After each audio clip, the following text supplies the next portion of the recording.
Astaghfirullahalazim. Astaghfirullahalazim. A'udzu billahi minasyaitonir rajim. Bismillahirrahmanirrahim.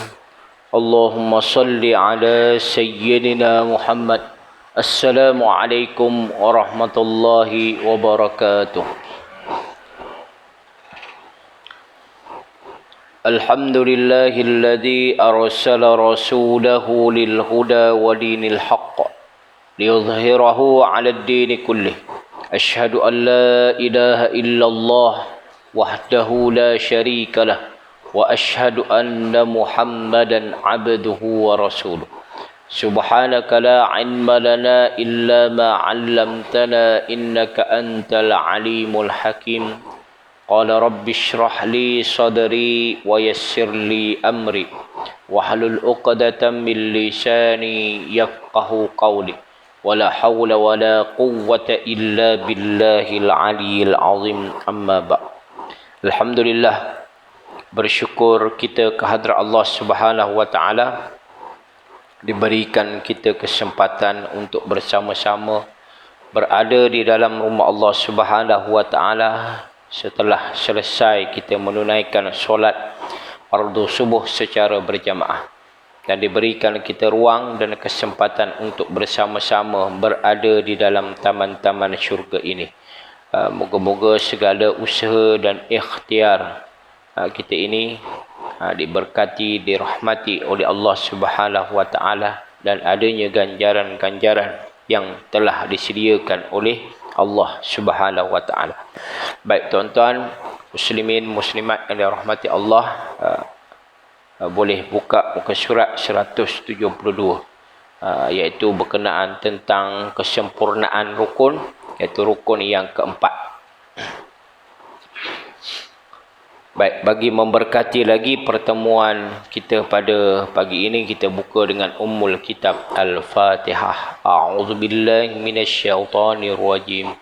Bismillahirrahmanirrahim. Alhamdulillahi rabbil alamin. Ar-Rahmanir-Rahim. Maliki yaumiddin. Iyyaka na'budu wa iyyaka nasta'in. Ihdinas siratal mustaqim. صراط الذين أنعمت عليهم غير المغضوب عليهم ولا الضالين.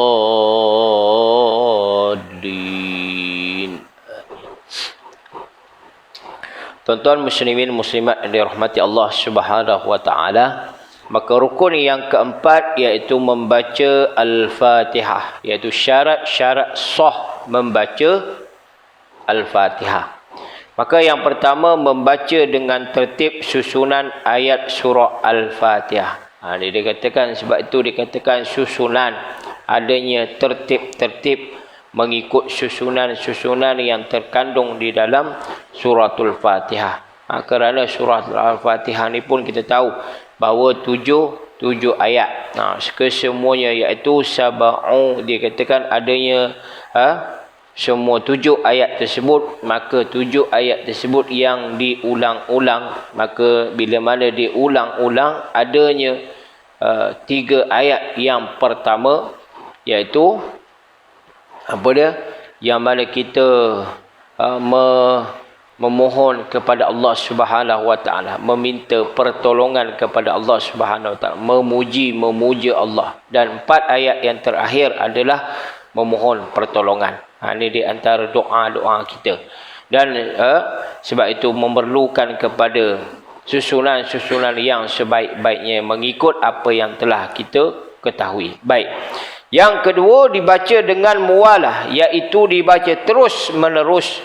Jika berhenti lebih daripada waktu sekadar untuk menarik nafas lalu mengeluarkannya lagi, maka batal bacaannya dan hendaklah diulang dari semula. Maknanya di sini iaitu sekadar menarik nafas. Dia tidak boleh berhenti terlalu lama, ataupun dikatakan bahawa waktu sekadar untuk menarik nafas sahaja. Dia tidak boleh berhenti terlalu lama, ataupun dikatakan tarik nafas keluar, maknanya berhenti. Dia tidak boleh contoh dia baca Tak ada berhenti langsung. Maksud contoh pun sebegitu juga tidak boleh, tidak sah akan solatnya, maka perlulah diulang kembali. Kalau contoh diteruskan, maksudnya dalam suratul Fatihah tersebut contoh diteruskan juga, maka batal solatnya. Ataupun dia perlu perbetulkan, maka bila mana makmum berada di belakang, perlulah memberitahu akan imam yang berada di hadapan. Maknanya contohnya dari sudut apa, iaitu dari sudut jamaah tersebut. Dia kata contoh dia baca Bismillahirrahmanirrahim, Alhamdulillahi Rabbil Alamin, Ar-Rahmanirrahim. Kalau salah di situ kan, maknanya tidak ada kesinambungan, maksudnya huruf berada di belakang. Contoh, kalau contoh kita lihat dia baca macam mana. Contohnya Bismillahirrahmanirrahim, Alhamdulillahi Rabbil Alamin, Ar-Rahmanirrahim, Maliki Yaumiddin, Iyyaka na'budu wa iyyaka nasta'in. Contoh, ada sambung di situ.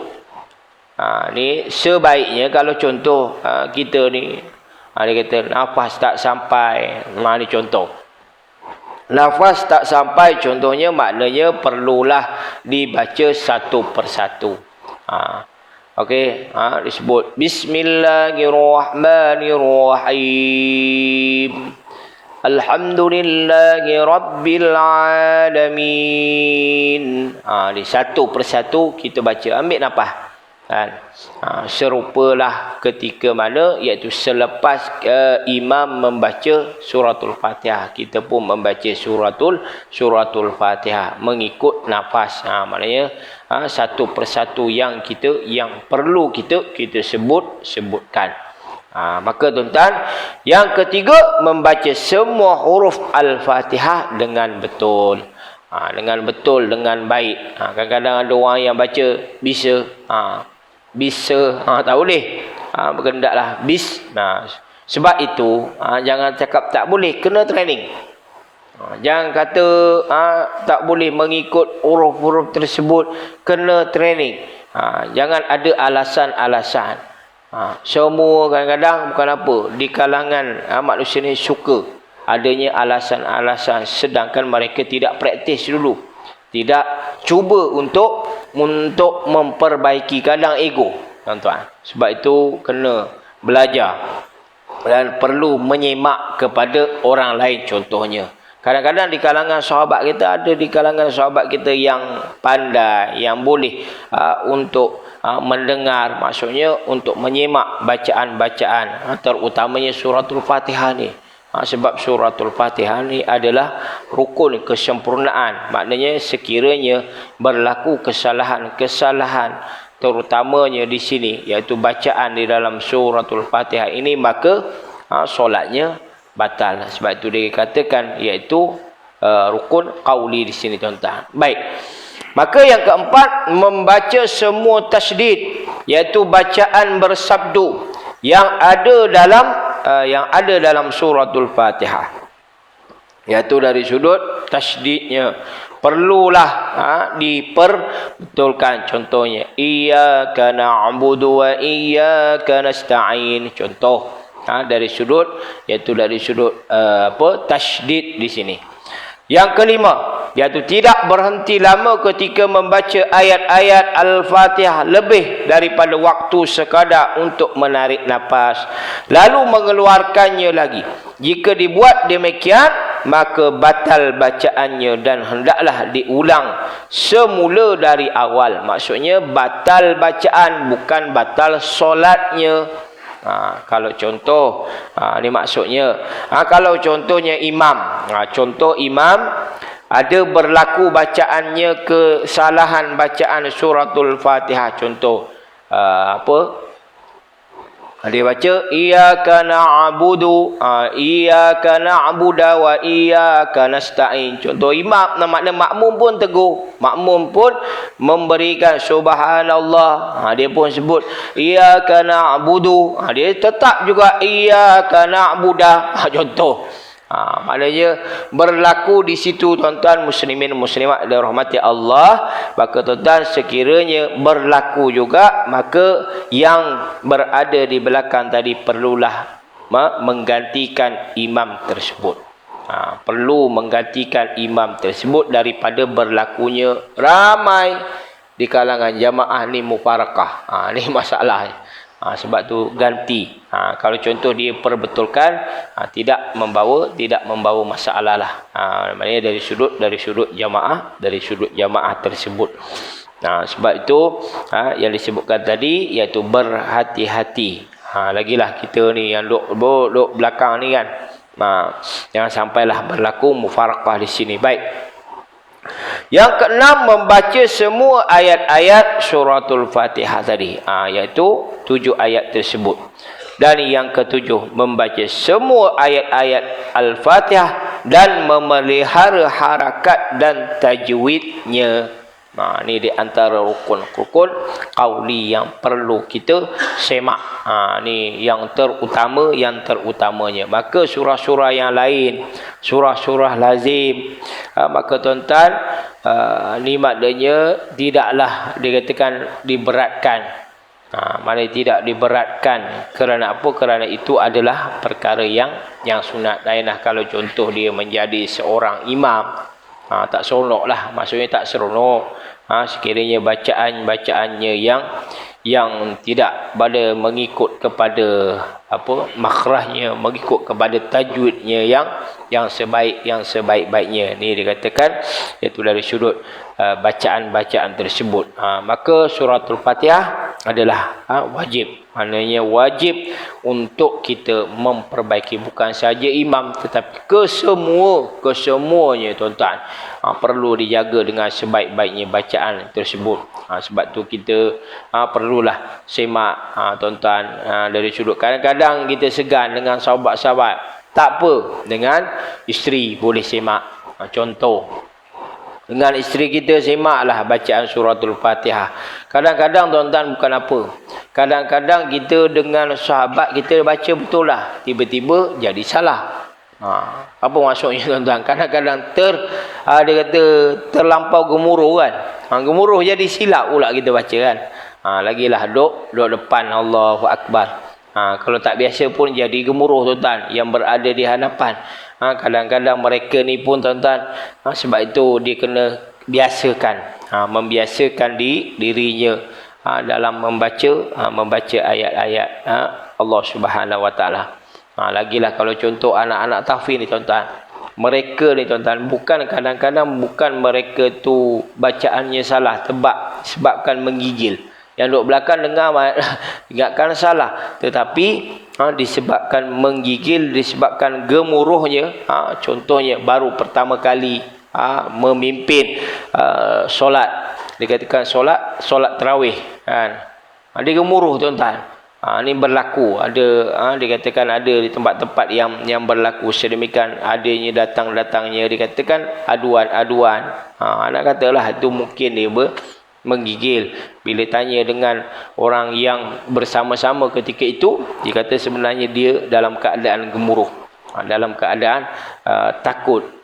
Disebabkan apa? Disebabkan baru, bukan disebabkan sebab tak biasa. Masya Allah, lama-lama membiasakan dirinya. Lagi paling penting maknanya iaitu bacaan suratul Fatihah, Fatihahnya. Baik. Maka yang ke-8, membaca ayat-ayat Al-Fatihah dalam keadaan berdiri untuk solat fardu dan mampu berdiri.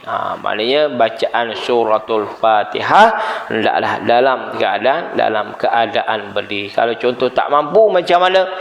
Mengikut keadaan seseorang tersebut. Contohnya, kalau contoh dia boleh berjalan, boleh apa semua tuan-tuan, hendaklah dihabiskan. Contohnya bacaan suratul Fatihah tersebut, barulah ia boleh duduk. Maknanya dia dalam keadaan yang tidak mampu untuk berdiri lama. Contoh, taklah habiskan bacaan surah Fatihah tersebut. Sekiranya memang tak boleh nak berdiri langsung, maknanya itu lain pula. Maknanya itu contoh yang mereka berada di rumah. Ni mengikutlah keadaan-keadaan tersebut. Baik. Yang kesembilan, sekurang-kurangnya mendengar sendiri bacaan Al-Fatihah yang dibaca sendiri. Sekurang-kurangnya. Ini yang dimaksudkan. Iaitu sekurang-kurangnya hendaklah dibaca, iaitu dengan mata hatinya sendiri. Maksudnya telinga pendengarannya sendiri, tuan-tuan. Agak-agaklah. Itu yang maksudnya. Macam mana yang dikatakan bacaan mendengar sendiri. Ni tak bolehlah kita nak kata macam mana. Susah nak disebutkan bahawa mendengar diri sendiri bacaan-bacaan tersebut. Sehingga janganlah dalam keadaan mengganggu orang yang berada di sebelah. Mengganggu orang yang berada di sebelah. Ni hatta dikatakan hatta sampaikan iaitu dengan apa? Iaitu gangguan-gangguan sebelah, tuan-tuan, iaitu menyebabkan dosa. Dosa kepada orang sebelah. Seumpama juga kalau contoh kita habis-habis saja solat, kan, orang yang masih lagi berada di belakang masih lagi menunaikan ibadah solat, contohnya perlulah kita memperlahankan sedikit. Contoh disebabkan apa? Disebabkan atas ditakuti menjadi gangguan-gangguan kepada orang yang dalam keadaan menunaikan solat.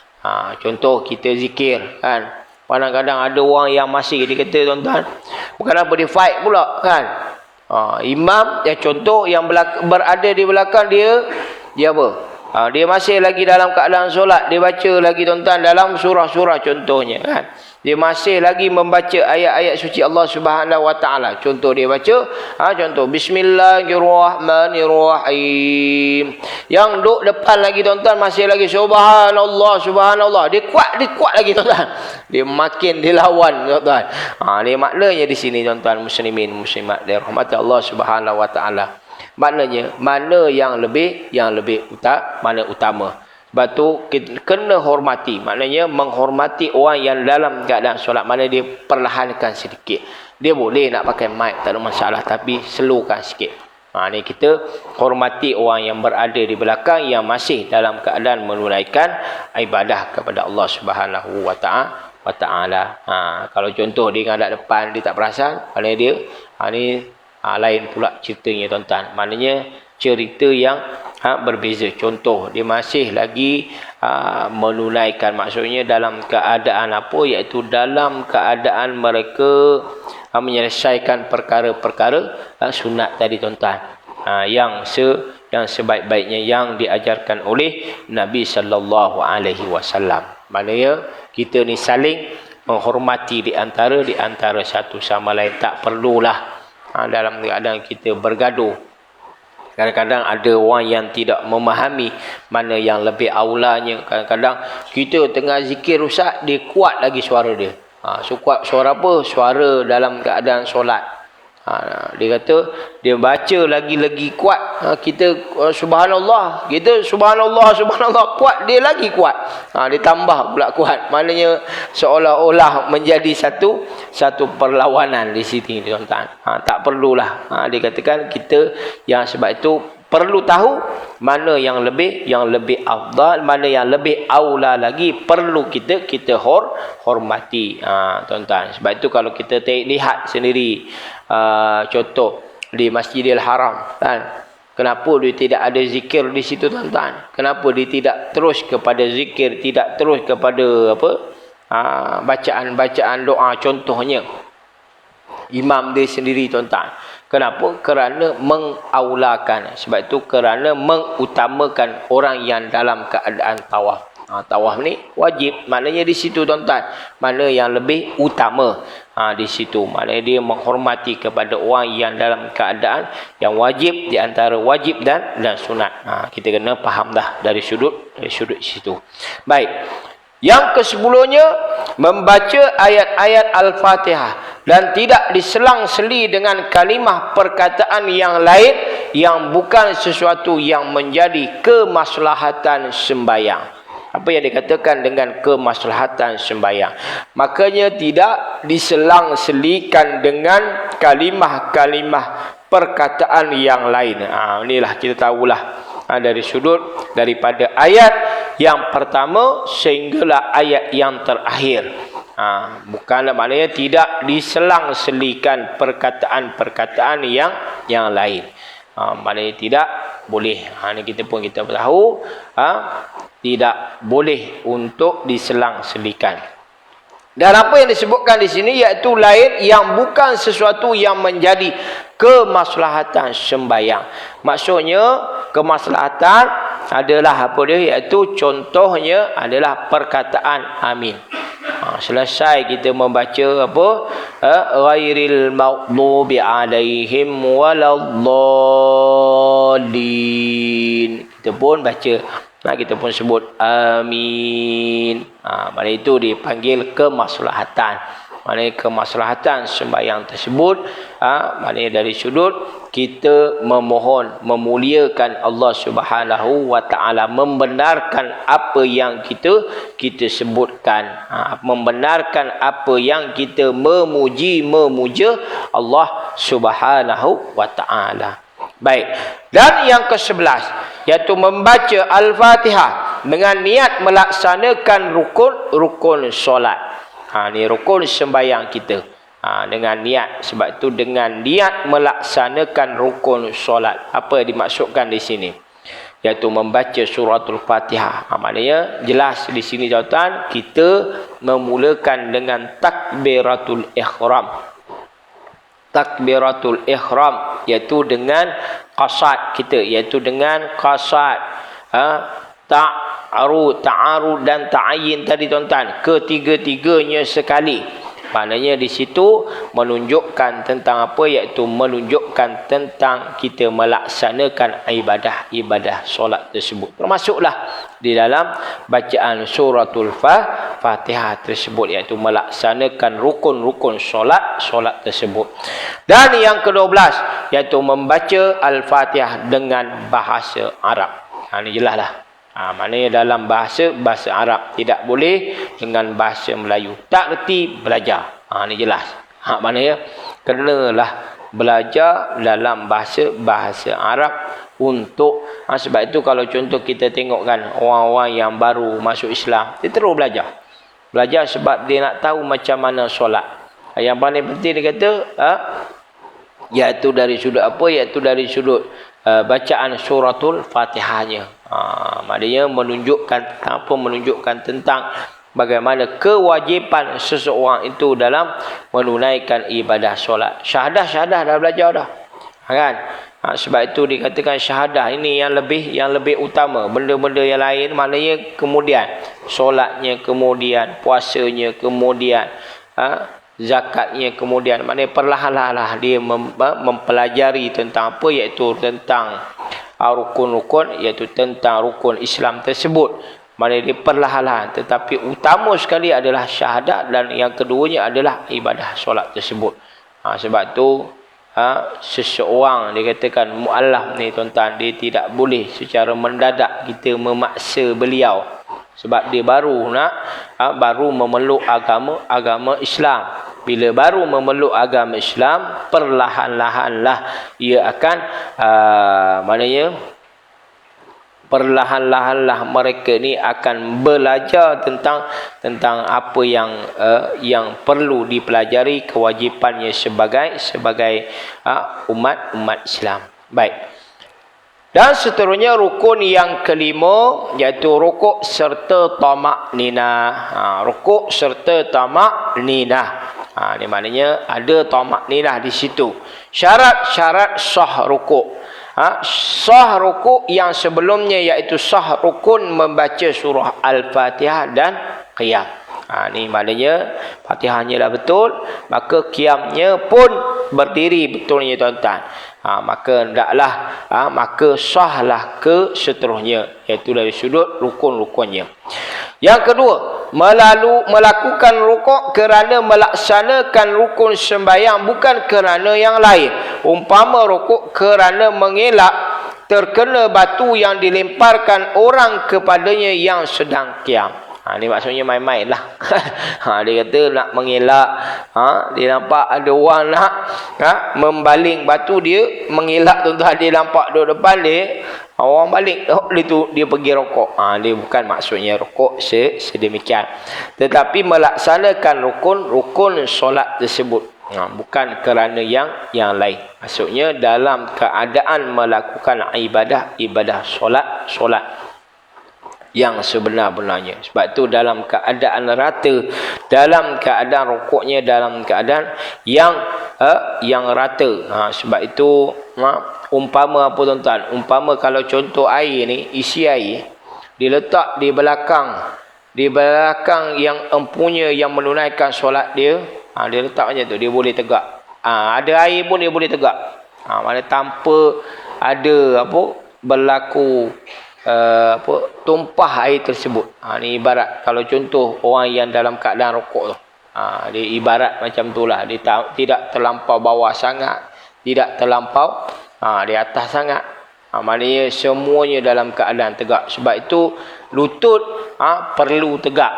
Dia kata lutut kena tegak. Kalau tak tegak tu, sebab tu yang berlaku bila mana tak tegak lututnya, jadi dia punya belakang ni, dia punya maksudnya dia punya badan tu jadi tak tegak lah. Dia letak lutut tegak, tangan pun perlu ditegakkan. Lain kalau contoh dia sakit, kenalah ada perbezaan di antara rokok, i'tidal, rokok dan sujud. Dia ada perbezaan tersebut. Ni dalam keadaan orang yang solat sakit lah. Okey, baik. Dan seterusnya yang ketiga, melaksanakan tama'ninah dalam rukuk, iaitu berhenti seketika. Maksudnya iaitu dari sudut bacaan tama'ninahnya. Contoh rukuk subhana rabbiyal azimi wa bihamdi. Contohnya kan, dia membaca sekurang-kurangnya sekali. Sekurang-kurangnya sekali. Dapat pahala sunat kalau contoh kita membaca tiga kali. Ni biasanya kalau orang-orang ni tuan-tuan dalam keadaan solat sunat, dia baca sekali. Dia cukuplah sekali. Maknanya tuan-tuan nak terpulanglah. Dia katakan dalam keadaan yang paling penting ada tama'ninah. Tak ada tama'ninah, maka tidak sah akan solat seseorang itu. Maknanya dia kata express. Dia tambah pula express di sini, nak mempercepatkan pula. Baik, yang keempat, membungkukkan badan sehingga kedua tangannya dapat mencapai kedua lututnya. Mencapai kedua lututnya. Bagaimana keadaan tersebut? Hendaklah tangannya memegang, umpama dia memegang lututnya tuan-tuan. Dalam keadaan dia memegang lututnya. Ini dikatakan rukuk, iaitu rukuk. Ni pun kita dah maknanya kesempurnaan ni kita dah praktiskan. Dan kita mana ulang kaji tuan-tuan berkenaan tentang kesempurnaan dalam melakukan ibadah solat ni. Okey, baik. Yang seterusnya rukun yang keenam, iaitu i'tidal serta tama'ninah. I'tidal iaitu syarat-syarat sah i'tidal. Rukun sebelumnya iaitu rukuk adalah sah. Maka bila mana sah saja rukuknya tuan-tuan, maka i'tidal tersebut boleh diteruskan. Yang kedua, melakukan i'tidal kerana melaksanakan rukun sembahyang, bukan kerana sebab-sebab yang lain. Dan yang ketiga, melaksanakan dengan tama'ninah, i'tidal. Rabbana lakal hamd. Dia kata contoh, imam sebut Sami Allahu liman hamidah. Kita berada di belakang, hendaklah menyebut Rabbana lakal hamd. Diteruskan dengan Rabbana lakal hamd. Kita dah maknanya dalam keadaan i'tidal tersebut. Kita pun sebut Rabbana lakal hamdu hamdan katsiran tayyiban mubarakan fi. Dia sambung. Maknanya untuk sebaik-baiknya. Dia katakan mendapatkan iaitu pahala sunat hayat di situ. Maknanya perlu ada tama'ninah. Tak ada tama'ninah, kita tahulah. Itu adalah tidak sah. Yang keempat, badan tegak. Tidak memadai jika seperti orang yang sedang rokok. Maknanya ada perbezaan-perbezaan di situ. Perbezaan-perbezaan badannya, perbezaan-perbezaan iaitu dalam keadaan tidak menyamai orang yang dalam keadaan rokok. I'tidal hendaklah, i'tidal. Maksudnya dalam keadaan seumpama mereka itu dalam keadaan berdiri tegak. Berdiri tegak. Kalau contoh dia bongkok, atas kemampuan masing-masing. Dia kata ada atas kemampuan masing-masing yang mana mereka itu berdiri. Dan yang kelima, tidak memanjangkan lebih dari kadar membaca doa yang sunat dan membaca Al-Fatihah. Boleh memanjangkan pada rakaat yang terakhir. Apa dikatakan membaca rakaat yang terakhir, iaitu ketika mereka itu membaca contoh kunut. Ini maksudnya i'tidal tersebut dipanggil apa? Ketika mereka membaca doa kunut ataupun kunut dalam solat subuh, kunut dalam solat witir, ataupun dikatakan kunut nazilah, contohnya. Di dalam keadaan ini dipanggil dalam keadaan i'tidalnya kan. Ini maknanya dia memohon, meminta kepada Allah Subhanahu wa taala, iaitu berdoa kepada Allah Subhanahu wa taala. Baik. Dan seterusnya iaitu rukun yang ketujuh, iaitu sujud serta tamakninah. Sujud. Syarat-syarat sah sujud. Yang pertama, rukun sebelumnya adalah sah. Yang kedua, melakukan sujud kerana melaksanakan rukun sembahyang, bukan kerana sebab-sebab yang lain. Maksudnya dalam keadaan sujud, rukun tersebut. Sujud, keadaan sujud seperti manalah, dia katakan sujud macam mana pun tetap sah. Apa dimasukkan di sini tuan-tuan? Muslimin muslimat yang dirahmati Allah Subhanahu wa taala. Sujud yang paling penting dalam keadaan sujud, dia macam mana pun tetap sah. Yang paling penting kena dahinya tuan-tuan. Dahi, tangan, lutut cukup komplit, selesai. Dan dalam keadaan iaitu apa? Dalam keadaan kakinya dalam keadaan terpacak. Maksudnya dalam keadaan melengkung, jari-jari kakinya tuan-tuan semua dikatakan menghadap kiblat. Tapi kalau contoh tangannya tuan-tuan, tangan dikata jari-jarinya menghadap ke sana, sengit ke sana, contoh kan. Dia sujud tapi dia menghadap sana, semua dia menghadap sana. Sah ke tidak? Tetap sah. Tetap sah, tetapi tidaklah mendapat pahala sunat hayat di situ. Sebab itu perlulah semua jari jemarinya menghadap kiblat, dan perlu dirapatkan jari jemarinya tuan-tuan. Jari jemarinya hendaklah dirapatkan kemudian menghadap kiblat. Ini di antara sunat-sunat hayat tersebut, iaitu di antara apa yang disebutkan oleh Imam Asy-Syafi'i supaya dikatakan menghadap kiblat. Jari jemari kaki pun kita semua menghadap kiblat. Semua dalam keadaan menghadap kiblat, mendapatkan pahala tersebut. Tak boleh buat, terpulang kepada masing-masing. Kadang-kadang ada orang yang kakinya tak boleh tuan-tuan, jangan dipaksa.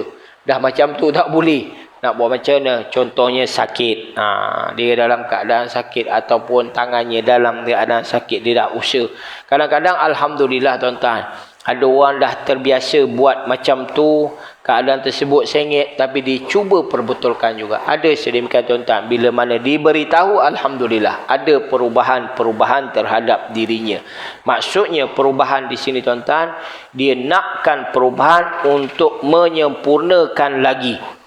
Maknanya bukan dia nak komplain saja. Kadang-kadang ada yang jenis dia tahulah tapi dia komplain. Dia komplain banyak, tak nak usaha. Mana terpulanglah. Mana sebab itu jangan komplain. Maknanya perlu diperbaiki diri sendiri. Ni atas susah. Sebab tu kita dia sebab tu Allah katakan usaha, ikhtiar. Terpulang pada masing-masing lainlah. Kalau contoh mereka itu dah sakit, memang tak boleh nak buat, terpulang. Maknanya atas kemampuan masing-masing, atas usaha masing-masing. Ana tak nafikan tuan-tuan, kadang-kadang bila mana disebutkan orang yang dalam keadaan seorang pakcik ni tuan-tuan, dia tak mampu. Kalau kita tengok tu tuan-tuan, dia memang tak mampu nak buat sedemikian. Tapi disebabkan apa? Contohnya dalam keadaan dia kata tahiyat akhir kan. Duduk tahiyat akhirnya. Bila mana kita sebut sunat macam ni, sunat hayat macam ni tuan-tuan. Yalah orang dalam keadaan seorang pakcik ni tuan-tuan, dah keras. Kan? Dia kata dalam keadaan kakinya dah dalam keadaan keras. Tapi dia kata bila kita dengar ni, kita nak sebaik-baiknya. Dia kata alhamdulillah, dia kata dari sudut rukun tak ada masalah, alhamdulillah. Tapi kita nak mendapatkan pahala sunat hayat tersebut. Tapi alhamdulillah Ustaz, saya nak cuba juga buat. Tak apa haji, bukan dalam keadaan terpaksa pun. Tapi dia kata bukan apa Ustaz, kita bila mana belajar kita nak cuba. Alhamdulillah. Mana terpulanglah pada haji atas usaha ikhtiar. Dikatakan ikhtiar untuk melakukan yang sebaik-baiknya. Sebab itu dikatakan usaha pada diri sendirilah. Okey, baik. Baik, seterusnya baik, yang keempat, hendaklah berlaku di atas 7 anggota. Ini disebutkan tadi, iaitu dahi, kedua-dua tangan tapaknya, dan kedua-dua lutut, dan hujung jari kedua-dua kaki dengan serentak. Maknanya lutut tadi. Sebab itu ada ke-7 anggota tersebut. Dahi kita, telapak tangan kita tuan-tuan, tapak tangan, lutut kita, dan hujung jari kedua-dua kaki dan serentak. Ni maknanya melakukan ibadah solat tersebut. Kadang-kadang ada orang yang tak ada kaki, tak ada lutut. Macam mana? Maknanya ada satu, kan, satu sebelah saja ataupun dua-dua. Dia nak masih lagi orang yang dalam keadaan yang masih lagi nak berdiri juga tuan-tuan. Sebelah kaki tak ada. Sebelah kaki tak ada, masih dalam keadaan dia nak menunaikan ibadah solat dalam keadaan berdiri. Ada orang macam tu tuan-tuan. Dia tetap berusaha, berikhtiar juga untuk melakukan ibadah-ibadah tersebut. Okey, baik. Yang kelima, dahi tanpa berlapik dan tidak tertutup kerana pada tempat sujud walaupun hanya sebahagian. Maknanya sebahagian saja. Contoh, dia seban, dia contoh, dia lapik sebelah sini tuan-tuan, tapi sini kena, tetap sah. Sebab tu sebahagian. Dia kata contoh serban digunakan sebelah. Tetapi sebab itu dikatakan tadi, contoh ridak dia terlalu panjang. Contoh ridak dia panjang tuan-tuan, sehingga kan ridak dia sampai ke tempat sujud. Dengan syarat tidak bergerak ridak tersebut. Dengan syarat tidak bergerak ridak tersebut. Kalau contohnya ridak tersebut dia bergerak, dia bawa naik, turun naik, dia jadikan tempat sujud, maka tidak sah. Ini tidak sah akan solatnya. Maksudnya hendaklah ridak tersebut berada di tempat sujud selesai. Dia kata benda-benda yang tidak bergerak. Kalau contoh luka, kadang-kadang ada orang dia kata dah balut ni Ustaz, tak boleh nak buka ni, dah balut habis. Maknanya di sini tuan-tuan, dia ada kemaslahatan di sini. Maksudnya ada keringanan di situ. Maka tetap contoh dia solat di situ tuan-tuan, dia boleh tetap tidak sah, tak boleh buka langsung contohnya kan. Mana tetap sah akan solatnya. Atau dia kata boleh buka sikit Ustaz, buka sebagai syarat untuk mengenakan dahi ke tempat sujud tadi tuan-tuan. Ini di antara tempat perkara-perkara yang sujud tadi. Baik.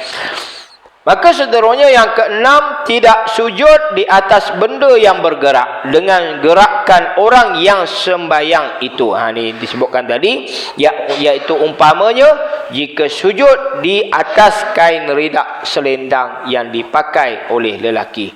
Jika ridak tersebut panjang dan tidak bergerak dengan bergeraknya orang yang bersembahyang, tidak mengapa. Okey, baik.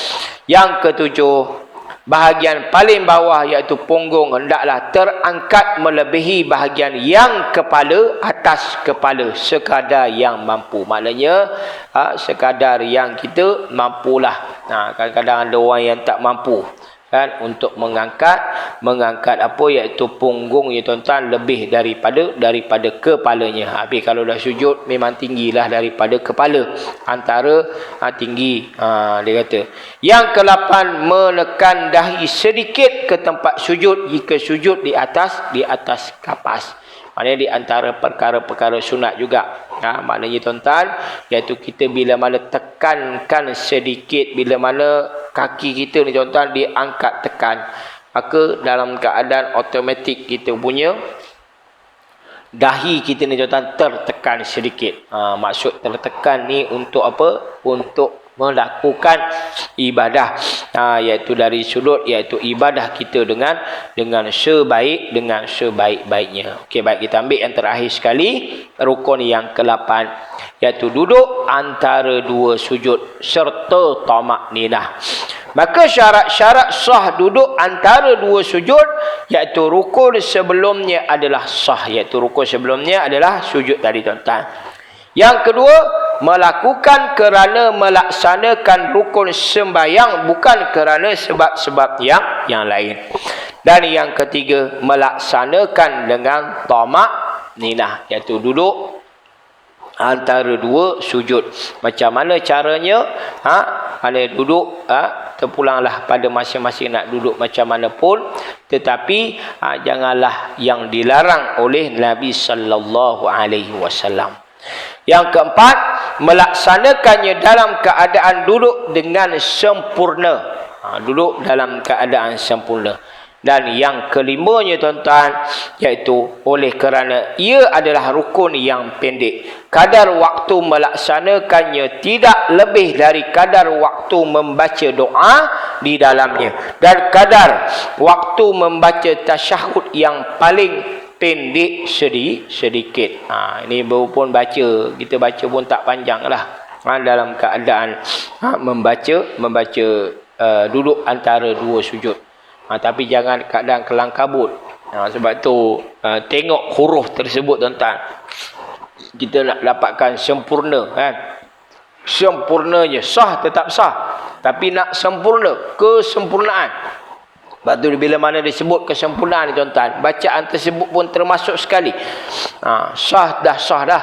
Dari sudut duduk antara dua sujud kita, iaitu apa? Kaki kiri kita berada di bawah punggung dalam keadaan bersilang. Kaki kanan kita dalam keadaan jari jemari kita dalam keadaan semuanya menghadap kiblat. Ada orang yang tak menghadap kiblat, kakinya dia letakkan sebegitu saja, sah, tidak membawa masalah. Tetapi dari sudut dari sudut pahala sunat hayat, tak adalah. Ni maksudnya. Itulah dikatakan sunat hayat. Dari sudut bacaan, Rabbighfirli warhamni wajburni. Ada orang baca Rabbighfirli warhamni wajburni warfani, tak sampai. Maksud tak sampai tuan-tuan. Dari sudut apa? Dia minta dengan Allah Subhanahu wa taala. Sebab tu Rabbighfirli warhamni, disebut, kena sebutlah perlahan-lahan dan sebut satu persatu. Apa yang ia minta dengan Allah Subhanahu wa taala, doa yang diminta kepada Allah Subhanahu wa taala. Sebab tu kita kata Rabbighfirli warhamni wajburni warfa'ni warzuqni wahdini wa'afini wa'fu anni. Ni tu tuan-tuan untuk aku kan. Kita minta untuk diri kita.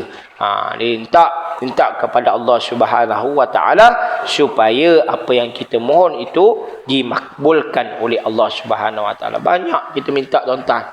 Tiap-tiap hari kita minta dengan Allah Subhanahu wa taala. Tiap-tiap maknanya setiap hari tuan-tuan. Satu hari, bayangkan tuan-tuan, satu hari 5 kali kita melakukan ibadah solat fardu. Mana tak termasuklah dengan solat-solat sunat. Solat fardu saja tuan-tuan. Berapa banyak kita minta dengan Allah Subhanahu wa taala. Dan beberapa kali kita ulang-ulang bacaan-bacaan tersebut, masih lagi kita tak faham lagi tuan-tuan. Maksudnya tak faham, maksudnya kan. Kita tak faham maksudnya tuan-tuan. Tetapi alhamdulillah, mudah-mudahan Allah menerima akan doa-doa kita ini tuan-tuan. Baiklah tuan-tuan, muslimin muslimat yang dirahmati Allah Subhanahu wa taala. Itulah untuk kita pada pagi ini, dan insya-Allah kita akan sambung lagi dalam rukun yang ke-9 dan seterusnya insya-Allah dalam bab-bab yang lainnya, iaitu berkenaan tentang apa bilangan rukun, seperti pendapat-pendapat di kalangan mazhab-mazhab ni tuan-tuan. Bagaimana mereka ni boleh jadi 19 rukun, 18 rukun, 17 rukun, 15, 14. Ini maknanya yang kita tahu bahawa adalah 13. Yang kita dapat, yang kita mengetahui tentang rukun-rukun ibadat tersebut. Dan insya-Allah kita akan juga mempelajari tentang bagaimana keadaan orang yang dalam keadaan solat sakit. Keadaan sakit, solat sakitnya. Kadang-kadang dia main belasah saja tuan-tuan. Allahu Akbar, terus duduk kan. Sedangkan dia mampu untuk berdiri. Ni maknanya yang sebaik-baiknya. Ada orang yang dia boleh dia habis saja suratul Fatihah, dia boleh duduk terus. Contohnya, dia tak nak guna kursi, dia boleh duduk. Mana yang lebih aulanya, yang lebih eloknya tuan-tuan. Baiklah tuan-tuan, sekadar itu dulu. Mungkin ada soalan-soalan yang kita kongsikan pada pagi ini, dipersilakan. Ada apa-apa tak? Kalau tak ada, kita tutup. Tak ada apa-apa Okey, sekadar itu dulu. Wallahu a'lam bissawab. A'udzu billahi minasyaitonir rajim. Bismillahirrahmanirrahim. Alhamdulillahi rabbil alamin, hamdan hamidin hamdan syakirin hamdan yuwafi ni'ma wa yukafi madidah. Ya rabbana lakal hamdu kama yanbaghi li jalali wajhikal karim wa 'azimi sultanik.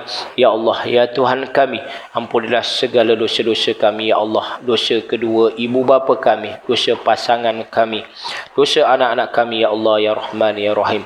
Ya Allah, ya Tuhan kami, terimalah segala ibadah kami ya Allah. Terimalah segala ibadah kami ya Allah. Ya Allah, ya Tuhan kami, terimalah solat kami ya Allah. Apa yang kami telah kerjakan ya Allah. Ya Allah, ya Tuhan kami, berikanlah kami ya Allah kekuatan, keimanan, ketakwaan kepadamu ya Allah. Ya Zal Jalali wal Ikram. Kerana ianya ya Allah akan menjadi penjaga kami di alam dunia yang fana ini ya Allah. Kerana ianya terutamanya dalam solat kami ini yang akan menjadi peneman kami di alam barzah sana.